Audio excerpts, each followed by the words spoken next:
The system based on a combination of police brutality, mass imprisonment, and evictions at gunpoint may be collapsing, but if it's going to fall in the direction we want it to fall in, we need to push it that way. And if we want to make that happen, we have to organize to stop the impending wave of evictions before it starts. You can also read this on the blog at artistsforrentcontrol.org and find it in podcast form if you look for it This Week with David Rovics on any podcasting platform. This society is at a crossroads in so many ways. In recent weeks, a multiracial uprising in the streets of the US and other countries is demanding not more ineffective police reforms, but a total transformation of the concept of policing. The ideas are not new, but the degree to which the notion of defunding the police has suddenly become commonplace is new. The powers that be and the corporate media are very actively trying to frame the questions as narrowly as possible at every opportunity, sticking as much as they can to rehashing useless reforms and talking about bad apples, better bias training, and so on. They will avoid the elephant in the living room as much as possible and do everything they can to make sure there's a sufficiently complex set of mirrors surrounding the elephant so that we don't see it.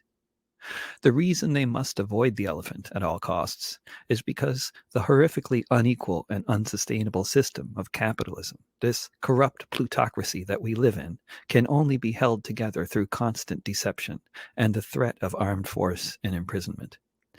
Deception whenever possible, armed force and imprisonment whenever necessary. When and to what degree the different strategies of control are employed depends on various factors, such as race and class. Portland, Oregon, my hometown for the past 13 years, is the most rent-burdened city in the United States. This was the case well before the pandemic. Depending on the year, Portland also has the highest number of police killings of Black people in the U.S. per capita. If these statistics might be related, I have no studies to cite, but there they are anyway, these facts that stand starkly side by side. Here's another statistic. In the United States, we have a census every 10 years. A lot happens from one year to the next, let alone every 10 years, but nevertheless, what is known for sure is that between the census in 2000 and the census in 2010, the city of Portland lost half of its Black population. Since 2010, it has lost more. There is no statistic to neatly measure the gains or losses for many other demographics, but this number can easily be assumed to be more or less representative in terms of the many artists and other lower paid workers who have been forced to leave the city. The process of gentrification, the process of investment companies buying up massive numbers of buildings throughout the country and then proceeding to maximize their profits by charging as much rent as the market will bear while they create the market through price fixing and buying most of the legislators in every state capital, is extremely disruptive in every possible sense. What this does to communities and to the lives of people within them cannot be overstated. It can be called many things, but it is most certainly a vicious form of class war, and it is most certainly a form of urban ethnic cleansing. This level of social disruption, this ethnic cleansing, this class war relies on many things in order to keep happening. It relies on the consent of the governed to no small degree. It relies on most people believing they deserve their miserable fates, that it is their fault they can't afford the rent or the mortgage, that if they just worked harder or got more education, they could achieve like those billionaires have done. That's the deception part of the equation. But when circumstances start to become impossible, the deception gets harder to maintain. And everyone knows, whether they believe the deception or not, that behind it lies the threat of force, of being beaten, shot, and or imprisoned. So the movement to defund the police needs to be understood as the very radical idea that it is, since it would mean not just the prospect of Black people not having to worry about being shot by uniformed paid employees of their town or city just for existing, but also the prospect of the investment banks that own much of the rental property in those towns and cities no longer having the option of sending the men with guns in to enforce the laws that they got their legislators to pass. No more evictions at gunpoint. What would happen in a rent-burdened city largely owned by investment banks when the landlords no longer have the threat of violence to fall back onto? And what would happen if that police force is not defunded, and if the suspension on evictions currently in place in Portland is lifted, and if the landlords can start filing for evictions all over the city? There are many unemployed people in this city, like this author, who have been rejected by the employment department or whose unemployment money will soon run out. There are many people in this city who were just barely managing to come up with rent before the pandemic, who were spending 70% of their earnings on the landlord every month. There are many people whose credit cards were already maxed out before the pandemic hit, and many others whose credit cards are now at their limits, and they've been spending their money on nothing but rent and food. Once the ban on evictions is lifted, we can expect the waves of evictions to begin. They won't happen all at once, however. People who lost significant income due to the pandemic may be able to put the process off by 6 months or more. The future is unwritten and many things are changing rapidly. Lots can happen between now and the time that the city declares the crisis is over. But for me and others of us artists that remain in the city of Portland, affiliated in a loose-knit network called Artists for Rent Control, it is clear that the time to prepare for the evictions is now, while they are still banned. We say they should remain banned. Without the threat of forced eviction, that is, without the threat of the police, tenant-landlord relations in society become very, very different. But as long as the threat exists, or will soon exist once again, we need to be able to respond to it directly. Doing so will require the participation of a certain cross-section of people in the city of Portland who really believe that another Portland is possible, who believe we can stand up to the corporations who would seek to enforce their ability to make obscene profits through their investments in the human need and human right to housing, who believe we can confidently condemn the system that has produced such deadly inequities, who can ask the question of the bankers that run this country, what gave you the right to be our landlords? How did it happen that we taxpayers bailed you out only a decade ago, and now you've somehow managed to buy the buildings we live in and double our rent? What kind of dystopia have we woken up into? What sector of the matrix is this, anyway? Artists for Rent Control does not make any claims to knowing the whole way forward here, but we know one thing. Popular education, community building, and direct action are effective and important tactics. The popular education part is helping people to understand that another world is possible. This is the role of art in any social movement, along with the community building that tends to take place anytime a public event involving music or other forms of artistic expression is there. The direct action part that our little group is initiating is what we are calling Portland Emergency Eviction Response, Pier. The concept is well-worn and simple in its essence. You enter your phone number and sign up for text notifications. When we get confirmation that an eviction is taking place, you'll receive a text telling you where it's happening. You then drop whatever you're doing and head immediately to the address provided.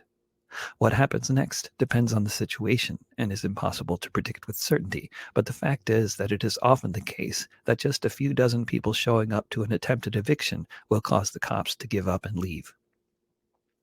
A successful movement to lower the rents, to impose rent control, to pressure government entities to get involved by buying buildings from recalcitrant landlords in order to turn them into housing collectives, must inevitably involve many people, many tactics, many approaches, just like anything else. But this form of direct action has generally been an important element of any successful struggle between landlords and tenants. What we need, and what the time may be ripe for, is a return to the kinds of tactics employed by the anti-rent movement in the New York Hudson Valley in the 1840s, to take one example. The most important of the tactics was this one.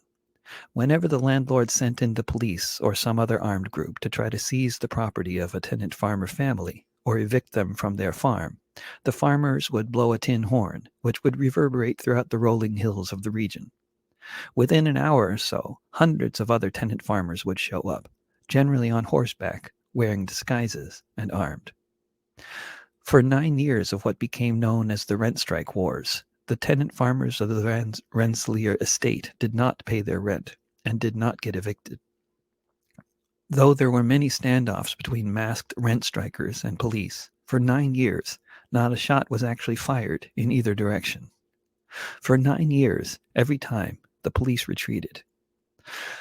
I'm simplifying the story a bit, but in the end, the landlord was forced to sell his estate to the tenant farmers, and many progressive laws were enacted. Our effort here is to revive the tin horns in the form of text messages, but otherwise our hope and our belief is that by employing similar tactics, we may get similar results. Our belief is that whatever might be coming next in the struggle for fairness, justice, and equality in this unfair, unjust, and unequal society, eviction abolition will be a first step in the right direction.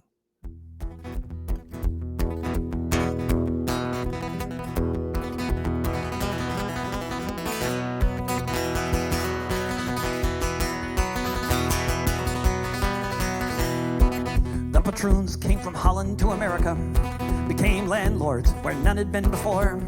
Soon one man owned 500,000 acres on both sides of the Hudson River shore. He invited families to move in and give him 30% of everything they grew every year. This is how they pay the rent. His name was Van Rensselaer. He became one of the richest men on earth. In today's terms, $90 billion is how much he'd be worth. All this for doing nothing, but saying all of this was his. I have the power of the state behind me, and I'm in the landlord biz. After 200 years of this, and one revolution won, another Van Rensselaer had another son, and this Rensselaer was greedier than his ancestors dead and past. It was the 1840s, and things were changing fast. It was the straw that broke the back. The bottle was uncorked. They started organizing meetings, the tenant farmers of New York. They found the strength of numbers. They found the power of suggestion.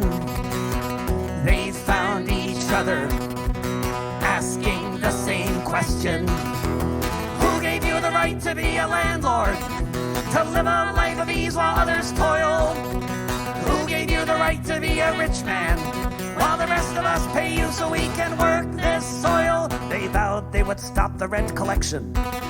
They vowed they'd bring this madness to an end. And when one blew the tin horn of distress, he soon found he had 1,000 friends with calico skirts, masks upon their faces, on horseback, armed with knives and guns. They chanted and they yelled, they kept their farms, and they kept the sheriffs on the run. They asked, who gave you the right to be a landlord? To live a life of ease while others toil?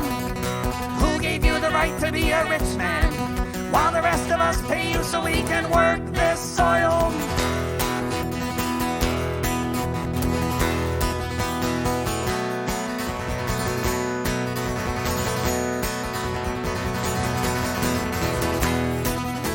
The governor's militias tried to stop them, but nothing could be done to break their will. And by 1848, the landlords buckled, sold their holdings to the farmers in the hills. Yes, they overthrew this feudal system, but it's replaced now by speculators and banks. And you can still hear the homeless families asking of all the landed gentry in our ranks, who gave you the right to be a landlord? To live a life of ease while others toil? Who gave you the right to be a rich man while the rest of us pay you so we can work this soil? Who gave you the right to be a landlord? To live a life of ease while others toil? Who gave you the right to be a rich man while the rest of us pay you so we can work